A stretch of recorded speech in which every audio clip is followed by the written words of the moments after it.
If there is a cause in Florida that threatens civil rights of others, you can be certain one man will stand up, speak out, and take action. That man is, of course, Dr. Marvin Dunn. Man, he is an extraordinary man indeed. Tonight, NBC6 anchor Trina Robinson profiles the civil rights champion. Trina.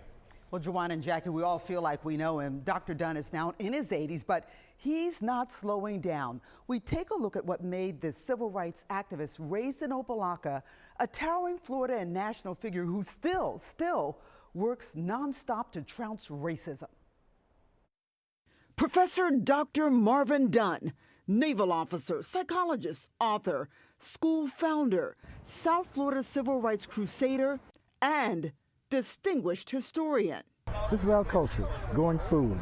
These days, he spends his time tilling his Overtown Teach the Truth garden, fighting for accuracy in Florida's Black history education, handing out books banned in Florida schools, and feeding the poor, or giving truth tours where he teaches the history of Black Florida. But the Sawyer family was part of the Black elite. All the while beating back racism and injustice wherever it surfaces. You'll see mango trees larger here. I met the man who's made a life pursuit of battling for the dignity of all at his childhood neighborhood in Opelika. I've not really stepped foot on this property in about 50 years. Tell me what that's like. And what is it like? I shot marbles right there. Before we moved here, we didn't have electricity. The former Florida International University professor's mom and dad moved he and his 4 brothers to what remains the Bunch Park community today. By then, his dad a longshoreman, his mom a maid. Never heard a shot fired in this neighborhood. It was wonderful. Segregated, but wonderful. But that's not where Marvin Dunn's story starts. As a tiny child, like so many poor blacks. Down on the ground picking potatoes, we look up, here comes mom in the car with grits and sausage and eggs and all of that.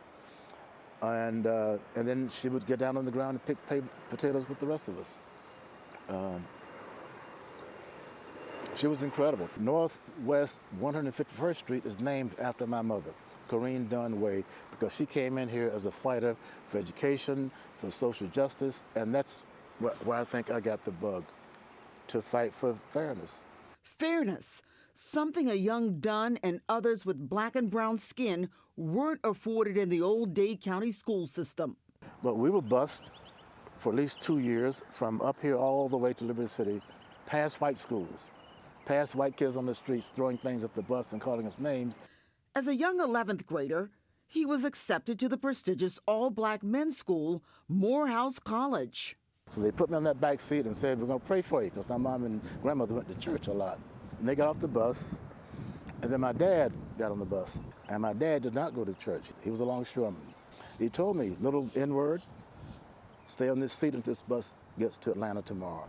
You hear me? Okay, Pop. But Dunn disobeyed. Some white person sitting behind me said, get up. You know you don't belong up there. Others chimed in. Once at Morehouse, they taught us how to fight with our brains. After Morehouse, I was going to be the first black admiral in the Navy. But he says that dream was nearly derailed by bigotry. Since I was the only college graduate, they put me in charge of the group, gave me everybody's papers. The petty officer who was in charge of the induction at that point called the 12 white guys up, gave them some tickets to go across the street to the Roosevelt Hotel. After they were gone, he called me up. I had no choice but to go across the railroad track to this house, which was really a house of prostitution, to tell you the truth. And I went back, walked back across the railroad track and took the exam for officer candidate school, and I failed. Dunn complained about the conditions he endured. So Dunn was relegated to the Navy's recruit program. This limousine drives up, big black limousine with the admiral's flags on it. Who's Dunn? And he had that letter that I'd written in Jacksonville in his hand. He took the exam again and passed. And that's how I got to be an officer in the Navy. I was one of 4 officers qualified to run this ship. It was just glorious.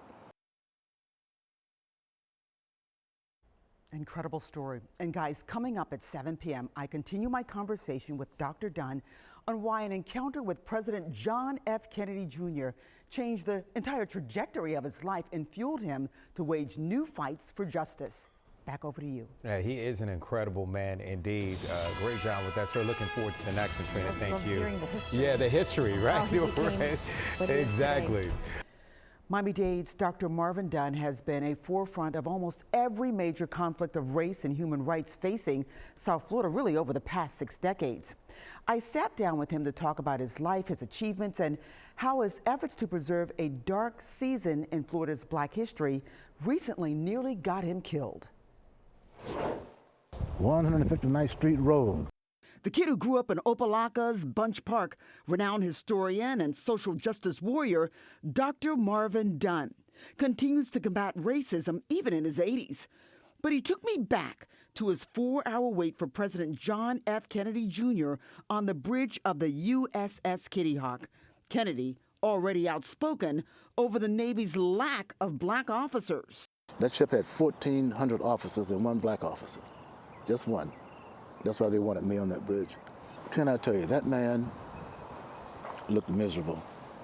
For about 3 or 4 seconds, our eyes met. I had never seen more pained, deeper blue eyes than I saw in that man. So when that happened, that night, I decided that I was going to get out of the Navy. I didn't want to be a token paraded out to impress people. He applies to pursue a doctorate at the University of Florida, but they didn't want him. Got a letter from the University of Florida, still have it.